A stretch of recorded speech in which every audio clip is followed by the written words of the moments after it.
ঈদের দিনের সুন্নাত কি কি জানাবেন?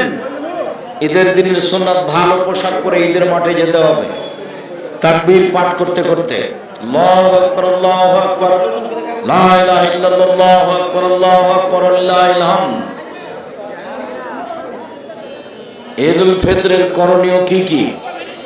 মাঠে যাওয়ার আগে ফিতরা দিতে হবে, তাকবীর পাঠ করতে হবে, খেয়ে ঈদের মাঠে যেতে হবে, কুরবানির দিনে এসে খেতে হবে, ঈদুল ফিতরে খেয়ে যেতে হবে, আগে ফিতরা দিতে হবে। আগে আগে ফিতরা দেওয়া যাবে না, ঈদের দিন সকালে ফিতরা দিতে হবে, খেয়ে ঈদের মাঠে যেতে হবে, তাকবীর পাঠ করতে হবে। রোজা থাকা অবস্থায় স্ত্রীর গায়ে হাত দেওয়া বা চুমু খাওয়া যাবে কি? এতে কোনো সমস্যা নেই, তবে নিজেকে কন্ট্রোলে রাখা কঠিন হতে পারে, মর্মে বিরত থাকাই ভালো, তবে এতে কোনো সমস্যা নেই।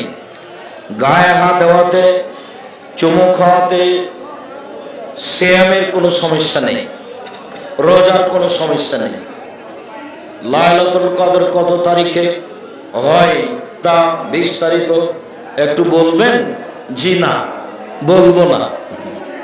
লাইলাতুল কদরের কোনো নির্ধারিত সময় নেই, শেষের 10 দিনের 5 দিন চেষ্টা করবেন বাস। তো 27শে রমজান ধরলে তো সব পাগল হয়ে গেছে, 27শে রমজানের হিসাব আল্লাহ নবী ওভাবে করেননি। শায়েখ কোরআন মাজিদ তেলাওয়াত করার পর সাদাকাল্লাহুল আজিম বলা বিদআত, কাবিরা গুনাহ। সুবহানাকা ওয়া বিহামদিকা আশহাদু আল্লা ইলাহা ইল্লা আনতা আস্তাগফিরুকা ওয়া আতুবু ইলাইক। আসসালামু আলাইকুম। নামাজে হাত বুকে বাঁধবে, সে হলো না? না সালাতের নাকি কোরআন তেলাওয়াতের শেষে কি হলো? না আজ তো নয়, সালাত তো বিস্তারিত আজকে না।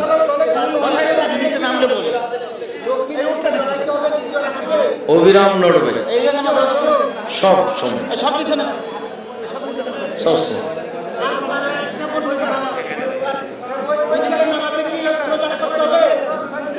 কোন দিন প্রতিদিন করা হবে না, নিষেধ।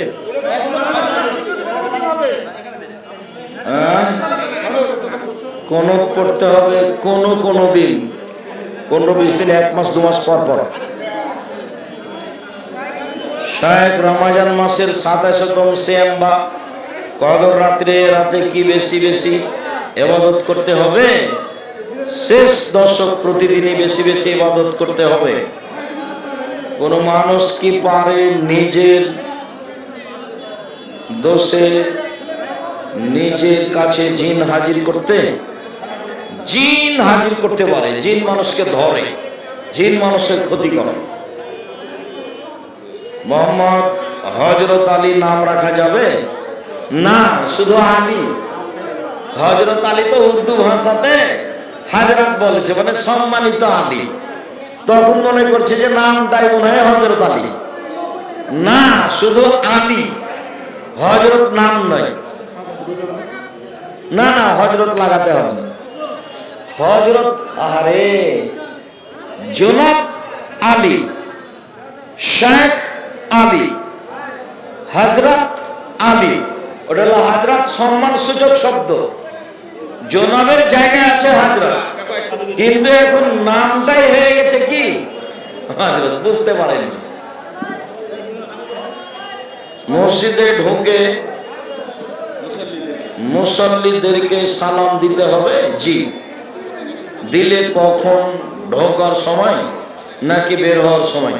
ঢোকার সময় দিবেন। শুক্রবারে মহিলারা বাসায় কিভাবে সালাত আদায় করবেন? বাসায় পড়লে 4 রাকাত, মসজিদে পড়লে 2 রাকাত। জুমার দিন মহিলারা যদি মসজিদে পড়ে ইমামের সাথে কয় রাকাত? 2 রাকাত। আর মহিলারা যদি বাড়িতে পড়ে জোহর 4 রাকাত। তাহলে ওরা জামাতে না হলে, খুতবা না হলে জুমা নেই, তখন জোহর।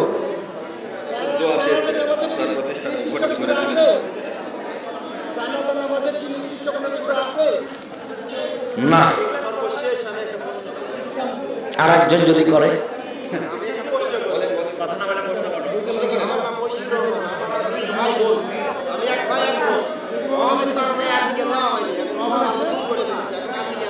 সাত দিনের পরে আকিকা নেই, আল্লাহ মাফ করো, কোনো মূল্যে দিতে হবে। একুবানি আমি আমার নাতিকে আপনার মাদ্রাসায় ভর্তি করতে চাই, দোয়া করবেন। বারাকাল্লাহ, জাযাকাল্লাহ খাইর।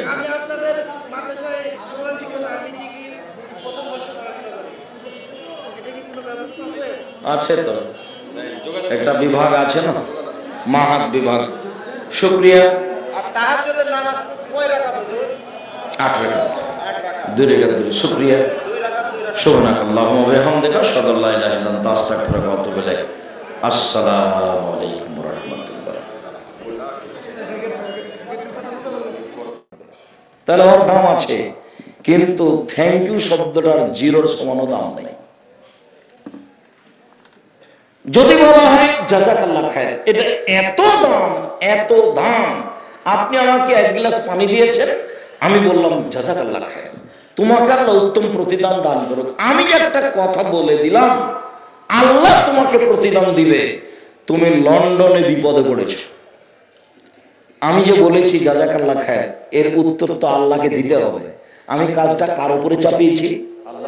আল্লাহর উপরে চাপিয়েছি। তুমি তো আমাকে 1 গ্লাস পানি দিয়েছো, তা আমি তখন তোমাকে কি দিব? আমি মানুষ, আমি আর কি দিব? আমি বলেছি 1 গ্লাস পানির প্রতিদান তুমি দাও, এই যে তোমার কাছে দিয়ে দিলাম, বললাম জাযাকাল্লাহ খায়র। এখন 1 গ্লাস পানির প্রতিদান কার উপরে চলে গেল? আল্লাহর উপরে চলে গেল। আপনি চট্টগ্রামে বিপদে পড়েছেন, এখন আল্লাহকে যে আমি বলেছি তুমি জাযাকাল্লাহ খায়র প্রতিদান দিয়ে দাও, আল্লাহ এখন তোমাকে চট্টগ্রামে কি করবেন? বিপদ থেকে বাঁচিয়ে দিবেন। জাযাকাল্লাহ খায়রের দাম আছে। আম্মু শিষ্টাচার, আম্মু শোনো, বিছানায় শোয়ার সময় ডান কাঁধে দোয়া পড়ে শুইবা, শিষ্টাচার। অনেক তোয়ালে বহু না, মা বাপ ছেলে মেয়েকে বিদ্যা শিখাবে, বিদ্যা। আম্মু সকালে বিকালে ইখলাস ফালাক নাস 3 বার করে পড়িও, কোনো সমস্যা তোমাকে ধরবে না, সব দূর হয়ে যাবে। আম্মু রাতে ভয় পেলে, রাস্তায় চলতে ভয় পেলে ফালাক নাস পড়িও, কোনো সমস্যা হবে না। আম্মু রাতে শোয়ার সময় হাত দুটি জমা করে 3 বার হালকা থুথু দিয়ে ইখলাস ফালাক নাস পড়ে মুখের উপর দিয়ে এইভাবে গোটা শরীরে বলিয়ে নিও, সম্ভবপর মুখের শরীরের সামনের দিকে।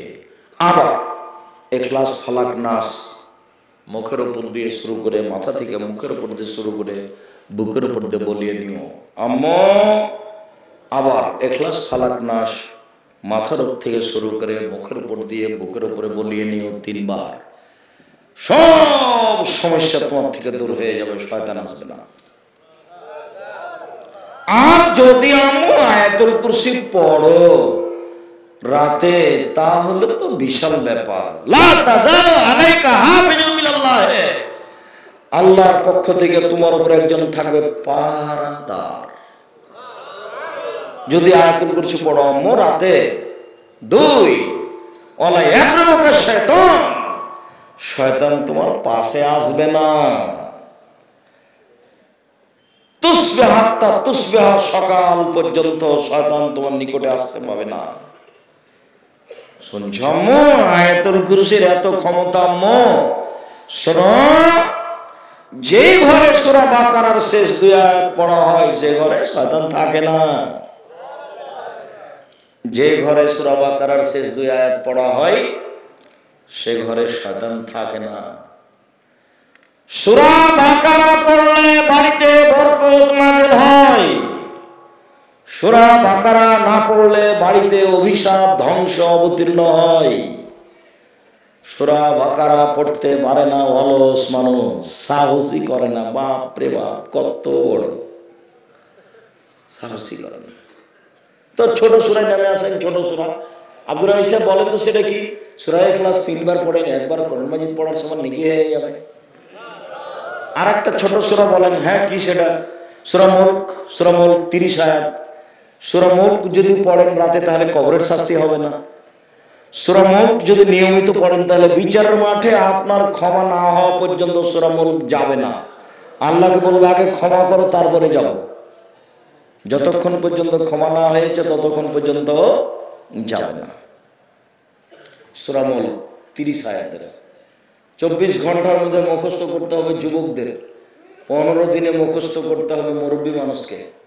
কোরআন মাজিদ পড়া শিখতে হবে 3 মাসের মধ্যে। সারা বাংলাদেশে মক্তব চালু করতে হবে 15টায়। মহিলা পুরুষ সবাইকে কোরআন শিখতে হবে। কোরআন সামাজিককরণ করতে হবে, সবাইকে শিখতে হবে। পুরুষ নারী বড় ছোট সবাইকে একবারে বাধ্য। চাঁপাইনবাবগঞ্জের ভাষাতে তুই তো কোরআন শিখবি, তোর বাপকে শিখতে হবে, বাধ্য। এটা একটা ভিন্ন জিনিস। কোরআন শিখতেই হবে, পড়তে শিখতেই হবে। কোন রকম ছেঁচড়া মেচড়া করে পড়তে পারলে ডবল নেকি হবে। আর ভালো করে বুঝে পড়বে যে সে ফেরেশতাদের সাথে থাকবে না, দামি দামি ফেরেশতাদের সাথে। কোন রকম করে ছেঁচড়া মেচড়া করে পড়তে শিখলেও ডবল নেকি। আর যারা বলেছে বুঝে না পড়লে পাপ হবে, ওর বাপও বুঝে না। মুফাসসির যারা পৃথিবীতে বড় বড় তারাই বুঝতে পারেনি যে আমি কতটুকু বুঝলাম, ওরা কিভাবে বলতে পারে। আর যেসব হাফেজ বলেছে যে অক্ষর যদি উলট পালট হয়ে যায় তাহলে গুনাহ হবে, ওই হাফেজ শুধু কোরআন মুখস্থ করেছে, ও ধর্মই জানে না। শুধু বলে মাথায় একটা বড় টুপি দেওয়ার উপর একটা রুমাল দেয়, মানুষের বাড়িতে খেয়ে বেড়ায়। এই হলো তার ফতোয়া। যার জন্য শুধু হিফজখানা খুলবেন না, হিফজখানার সাথে সাথে কোরআন হাদিস শিক্ষার ব্যবস্থা করবেন, দুটো একসাথে। শুধু হিফজখানা বিদ্যা তুলে দেওয়ার মাধ্যম, শুধু হিফজ কোনো বিদ্যা নয়। বাপ মা বুঝতে পারেনি, বাপ ছিল পাইলট, ঢাকাতে বাড়ি থাকে, ধনী মানুষ, বাপের নামে একটা হিফজখানা খুলেছে। যে আপনি কি করবেন? যতটি ছেলেকে কোরআন মাজিদ পড়ালেন, দিয়ে ছেড়ে দিলেন, ওরা আর পড়াশোনা করলো না, তো ওদের হাঁটুর মালায় করে ফাটিয়ে অচল করে রেখে দিলেন। ও খালি কোরআন মাজিদ পড়ে বেড়াবে মসজিদ মসজিদ আর মানুষের বাড়ি বাড়ি। এটা কি ধর্ম? কোরআন হাদিস জানতে হবে শক্তভাবে। কোরআন হাদিস কি বলছে এটা বুঝতে হবে, তার নাম শরীয়ত। আল্লাহ কোরআনে কি বলেছেন সেটা বুঝতে হবে। কোরআন এমনি এসে আছে? এখানে কোরআন মাজিদে কি আছে এত বড় জিনিসে? এটা একটু বুঝতে হবে না?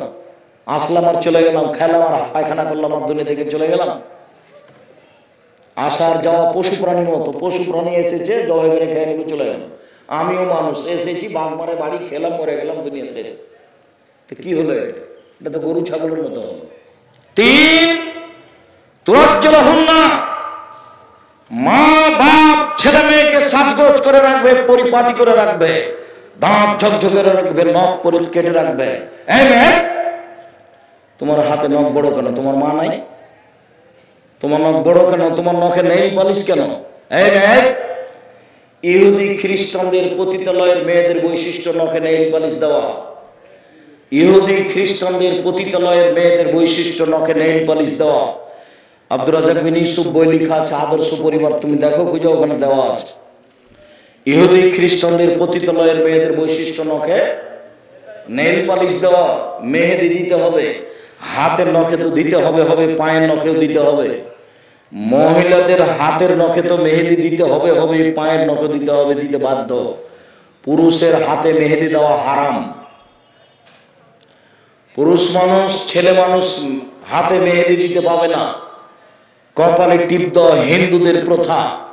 হিন্দু মেয়েকে বিবাহ করার 10টি পদ্ধতি আছে, তার একটি পদ্ধতির নাম রাক্ষসী বিবাহ। মেয়ের বাপ বিবাহ দিবে না, ছেলেটা জোর করে বিবাহ করবে। তো মেয়েটার কপালে যদি টিপ দিয়ে দিতে পারে তাহলে বিবাহ হয়ে গেছে। তো কপালে টিপ দেওয়া কাদের প্রথা? হিন্দুদের প্রথা। মুসলিম মেয়ে কপালে টিপ দিতে পারে না। নবীগণের 10টা বৈশিষ্ট্য, সব নবীর 10টা বৈশিষ্ট্য, সব পুরুষ নারীর 10টা বৈশিষ্ট্য। পুরুষের এক, মোচ কেটে ফেলতে হবে, চেঁচে ফেলতে হবে না। চাঁচলে মহিলা মানুষ হয়ে গেল, আর কাটলে পুরুষের পরিচয় থাকলো। 2, দাড়ি বড় করতে হবে। 3, অজু গোসলের সময় নখ এইসব গিরাগুলো ভালো করে ধুইতে হবে। 4, কাসুলাজ পরে নখ কাটতে হবে। পুরুষ নারী সবাইকে নখ কাটতে হবে। 5 নাথলেবের বগলের লোম উঠিয়ে ফেলতে হবে, পুরুষ নারী একই হুকুম। 6 হালাকুল আনাব, নিচের লোম পরিষ্কার করতে হবে, ঊর্ধ্বে টাইম 40 দিন, পুরুষ নারী একই হুকুম। যেভাবে এই ছেলে, এই লোকগুলো এখানে কেন? আপনারা কি সামনে আসতে হবে, নাহলে জায়গা ছেড়ে দিতে হবে। আপনি অপমান হতে আমি চাই না, ভদ্রতা বজায় রেখে সরে যান, ওখানে গিয়ে সামনে গিয়ে দাঁড়ান। এই ছেলে, সরো এখান থেকে, সরো।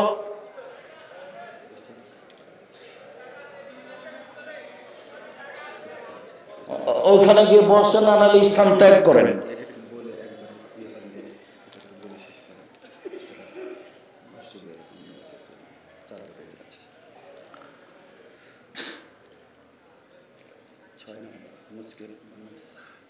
সম্মানিত দিনী ভাই বোন,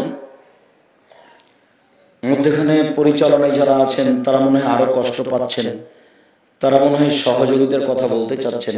তো ছেলেরা আপনাদের কাছে গেলে যার যতটুকু সম্ভব সহযোগিতা করবেন। আপনি আমার দিকে খেয়াল করে থাকেন, আমরা কত দূরে কথা পৌঁছেছি।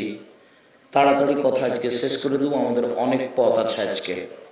সম্মানিত দিনী ভাই বোন, মেয়ে এখন পছন্দ হয়েছে, ধার্মিক মেয়েকে বিবাহ করতে যেতে হবে। চাঁপাইনবাবগঞ্জ, নাটোর, বাগমারা, আপনার নওগাঁ, এসব নীতি চলবে না। মেয়েকে দেখতে যাবে ছেলে, বাপ নয়, বন্ধু বান্ধব নয়। নিতান্তই ছেলে তার মাকে সাথে নিতে পারে, তার বোন খালাকে সাথে নিতে পারে। মুখমণ্ডল দেখবে, হাত দেখবে, পা টাকনো পর্যন্ত দেখতে পারে। এটা হলো পছন্দের দিক। দেখে টাকা দেওয়া যাবে না। এরপরে পছন্দ হলে বিবাহের তারিখ করতে হবে। আগেকার নীতি ছিল বায়না করা, বায়না প্রথা। মেয়েকে বায়না প্রথা করা হবে না, ওটা বাতিল। বিবাহের প্রস্তুতি নিচ্ছে ছেলে, 2-4 জন লোক নিয়ে যেতে পারে। প্রকাশ করে খোলা মাঠে বিবাহ করতে হবে, গোপনে নয়। মুরব্বি যেতে পারে, তবে কোনো মহিলা মানুষ যেতে পাবে না। চাঁপাইনবাবগঞ্জের ভাষাতে ডলি বিবি চিরদিনের জন্য হারাম। বিবাহ উপলক্ষে 3-4 দিন পূর্বে ক্ষীর কাঁচি আপনার রান্না বান্না করা হয়, ক্ষীর করা হয়, মেয়ের মুখে ক্ষীর তুলে দেওয়া হয়, গীত গাওয়া হয়। যুবতী মেয়েরা গীত গায়, চিল্লাচিল্লি করে, রং দেয়, একেবারে হারাম। এগুলো হিন্দুদের নীতি। আজ থেকে বাগমারা থানায় আর কোনো পরিবারে মেয়েরা বিবাহে নাচবে না, দৌড়াদৌড়ি করবে না, রং মাখাবে না, সবাই মিলে ছেলের গায়ে হলুদ মাখাবে না। হলুদ মাখা যায়, তবে হলুদ মাখতে হবে এরকম কোনো বিধান নেই। বিবাহের সাথে হলুদ মাখার কোনো বিধান নেই।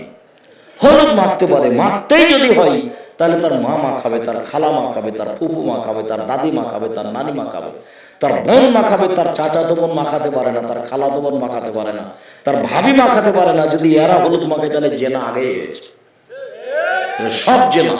এবারে টোটাল এই হারাম, সম্পূর্ণরূপে হারাম।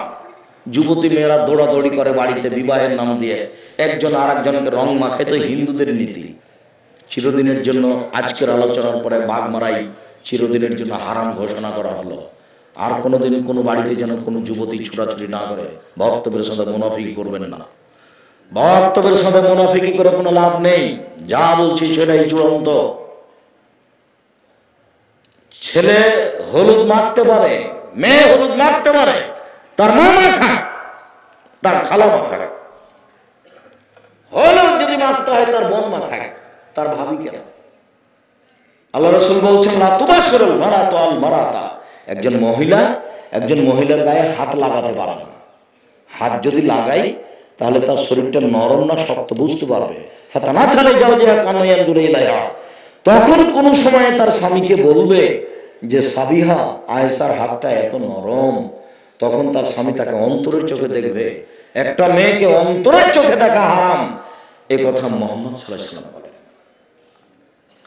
আল্লাহ রাসূল বলছেন, ওয়াইজুর রাজুলা ফি সাবিল নয়। একজন পুরুষ আর একজন পুরুষের সাথে এক বিছানে এক লেপের নিচে ঘুমাতে পারে না। আল্লাহ তুবজিল মারাতাল মারাত ফি সাবিল ওয়াহিদ। একজন মহিলা আরেকজন মহিলার সাথে এক লেপে ঘুমাতে পারে না, যার কারণেই তো এই যে ওই মেয়েদের ইয়েতে কি ওটা বলছে, ওই যে যারা পড়াশোনা করছে কলেজ স্কুলে থাকছে মেসে হোস্টেল, মেয়েদের যে মেসে হোস্টেলে থাকছে এরা সবাই আপোষে মেয়েতে মেয়েতে জেনা করছে। কত প্রায় 999 যে মেয়ে জেনাকারিনী, মহিলার সাথে মহিলা জেনা লিপ্ত। রাসূল সাল্লাল্লাহু আলাইহি ওয়াসাল্লাম বলছেন আমার জীবনের বড় ভয় এটা, আমি জাতির সামনে আশঙ্কা পোষণ করে গেলাম আমার উম্মত গোপন পাপে লিপ্ত হবে, এটাই আমার ভয়। আমার উম্মত গোপন পাপে লিপ্ত হবে, এটাই হলো ভয়।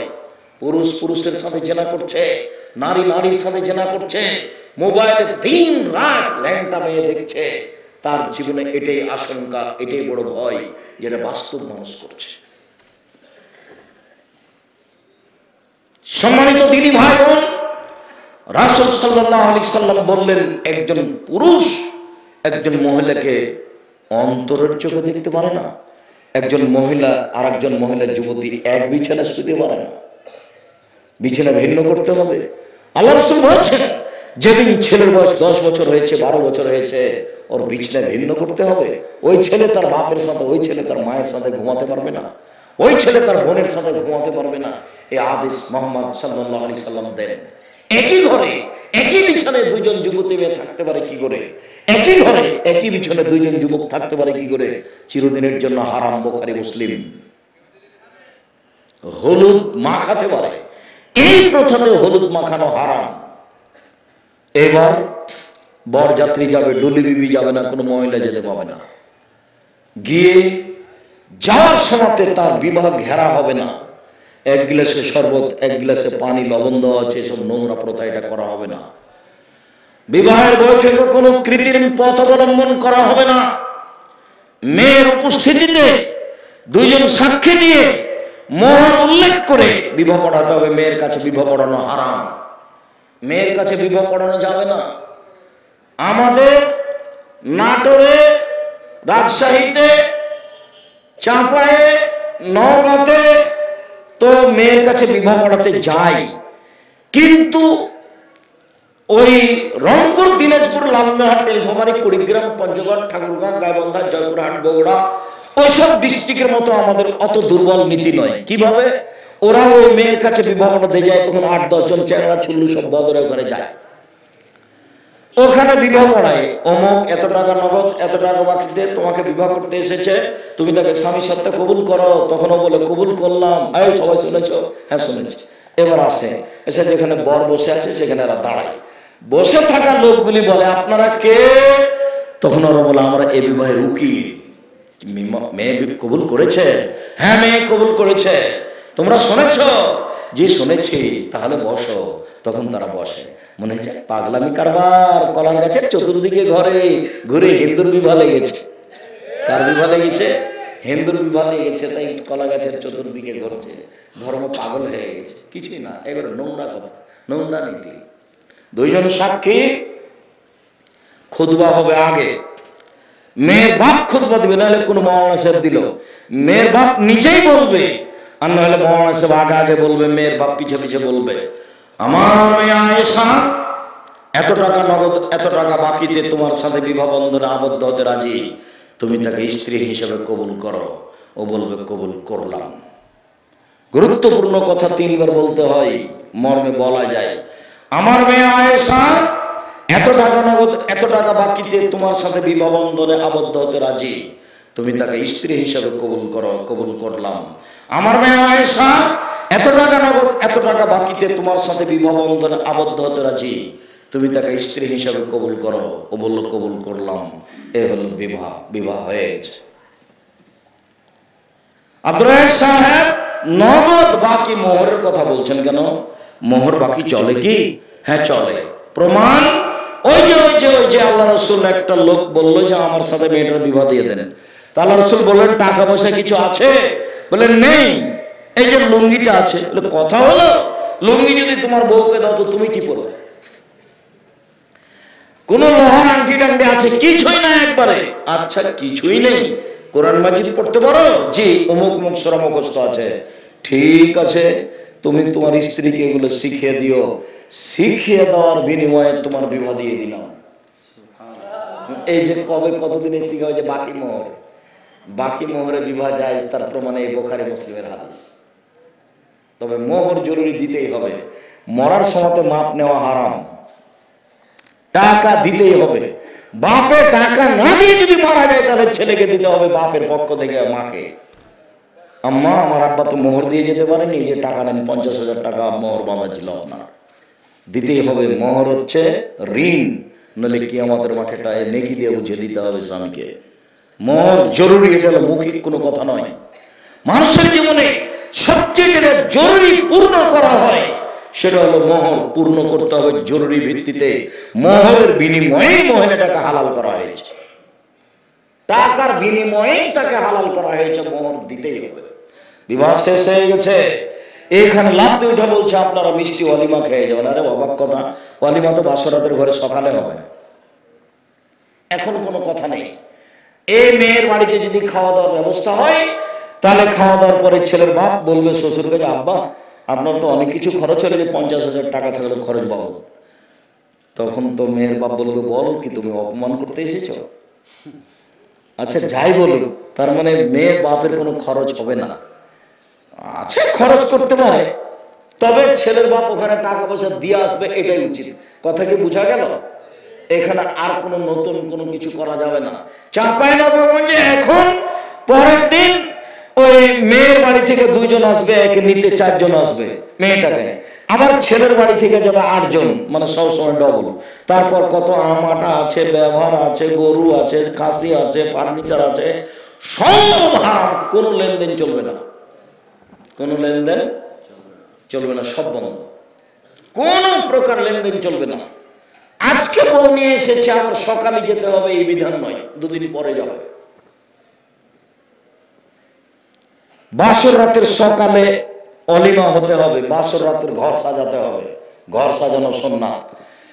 আশরাফ বিনতে ইয়াজিদ বলছেন কাইয়ামতু আয়েশা তালে রাসূলুল্লাহ সাল্লাল্লাহু আলাইহি ওয়াসাল্লাম, আমি আয়েশাকে সুন্দরী করে সাজালাম আল্লাহর নবীর জন্য।